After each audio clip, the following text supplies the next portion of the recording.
Salam Pak Bambang, saya mau izin bertanya. Benarkah jika percaya Allah itu satu, hanyalah tauhid tingkat setan? Mohon pencerahannya. Kira-kira waktu Tuhan itu belum menciptakan langit bumi seisinya, Tuhan dengan siapa waktu itu? Nah ini mulai dalam, semakin malam ini nggak lama lagi saya ceramah, tapi semakin lama biar semakin dalam. Waktu alam semesta belum tercipta, malaikat belum tercipta, manusia belum tercipta, Tuhan dengan siapa? Sendiri Pak, apa tidak kesepian? Coba pikir, ini mikir sambil guyon nggak apa-apa. Juga Tuhan sendiri Pak, apa tidak kesepian Tuhan? Waktu Tuhan masih sendiri, belum ada langit, bumi, alam semesta, manusia, malaikat. Kira-kira butuh 1, 2, 3 apa tidak? Tuhan masih sendiri loh.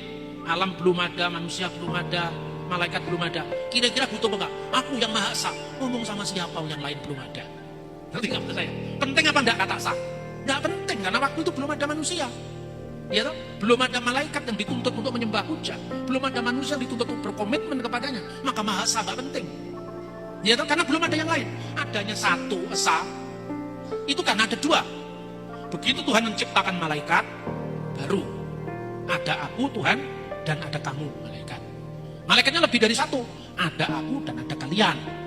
Ya toh? Selain malaikat ada manusia, ada aku, ada kalian, ada mereka.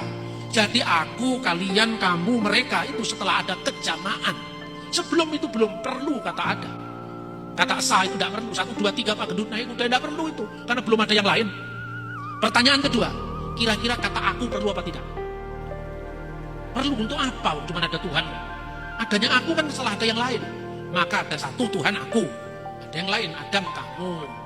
Ini dibutuhkan dalam konteks komunikasi. Sebelum ada yang lain tidak butuh 1, 2, 3, tidak butuh aku, kamu, dan mereka.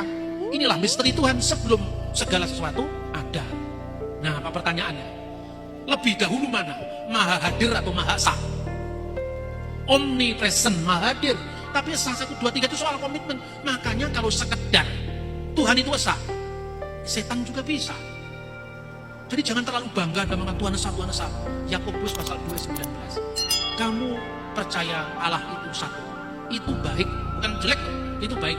Tapi setan-setan pun percaya dan gemetar karena itu. Maka kalau sekedar mengatakan Allah Esa, setan juga bisa. Tapi Allah Esa kemudian berkomitmen untuk menjaga keesaannya, untuk hanya berbakti kepadanya, itu lebih penting. Itulah yang namanya monoteisme etis. Yang setan tapi monoteisme bilangan, 1, 2, 3. Yang kedua monoteisme etis, monoteisme dengan tanggung jawab. Itulah monoteisme Abraham. Dipanggil ke suatu tempat dia belum tahu tapi dia berangkat. Itulah monoteisme Abraham. Monoteisme tertinggi adalah monoteisme trinitaris. Karena ini monoteisme relasional, monoteisme hubungan. Dan hubungan itu tidak main-main. Hubungan sebelum segala yang lain ada. Maka kira-kira pertanyaannya gini. Waktu Tuhan masih sendiri. Ketika Anda sendiri, gak usah lama-lama. Hai istri-istri yang ditinggal suami seminggu. Nanti begitu Anda jemput di airport langsung cipika-cipiki. Waduh seminggu udah ketemu, kamu sama dia ganteng Pak. Ya kan? Baru seminggu udah ketemu. Anak-anak kita kuliah di luar kota atau di luar negeri, setahun udah ketemu. Ada kerinduan yang tersimpan. Ya kan? Pertanyaannya, kenapa manusia kesepian? Kenapa ciptaan kesepian? Karena satu eksistensi, satu wujud hanya memiliki satu pusat kesadaran. Sehingga dia tidak bisa berbagi pada pusat kesadaran yang lain. Makanya ada kesepian. Kesepian itu kan menyiksa, saudara-saudara. Kesepian itu mendera jiwa kita. Maka sebabnya ada nyanyian. Sunyi sepi sendiri, tanpa dirimu lagi. Kenapa sampai ada lagu itu? Karena Anda sendiri. Bayangkan, ketika sebelum ada ciptaan Tuhan sendiri, apa tidak kesepian?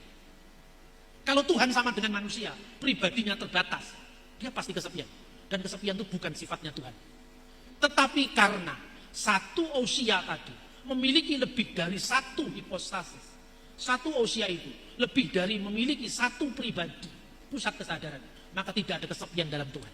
Hubungan antara Bapa, sumber, putra itu yang diperanakkan dari sumber yang satu, dan roh yang dikeluarkan dari sumber yang satu, itu hubungan dinamis dalam keabadian. Bahasa kerennya para teolog dinamakan perikoresis, saling mendiami. Karena saling mendiami ada hubungan kasih kekal. Saya bertanya, Allah itu kasih? Kasih Pak. Apakah itu kekal? Ya kekal. Allah itu kasih. Yang dikasih siapa? Manusia Pak. Tidaklah aku ciptakan engkau agar kamu mengenal aku. Katanya aliran kebatinan Jawa. Tuhan menciptakan manusia supaya dikenal, katanya aliran kepercayaan. Supaya dikenal, iya. Berarti Tuhan butuh aktualisasi diri. Karena dia butuh yang lain. Selama Tuhan belum memiliki yang lain, Tuhan dilanda oleh kesepian seperti Yuni Sarah. Ya kan? Lalu kasih itu kan butuh sasaran kasih supaya tidak bertepuk sebelah tangan. Bapa itu sumber kasih, putra itu yang dikasih, dan ada kasih yang disalurkan adalah Roh Kudus. Ini ilmu yang dalam, saudara-saudara. Tidak bisa hanya dikatakan 1, 2, 3 Pak gendut naik kuda. Kalau Tuhan di sana, dia tidak di sini. Oh, itu tidak cocok, itu kan saya.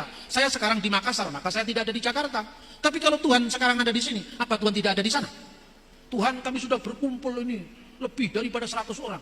Padahal syarat minimum kehadiranmu, 2-3 orang berkumpul, Tuhan akan hadir. Ini sudah memenuhi syarat minimum. Tuhan, kenapa engkau belum hadir?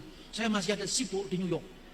Di sini ada KKR. Berapa lama lagi Tuhan kau tiba di kota Makassar? Masa Tuhan seperti itu?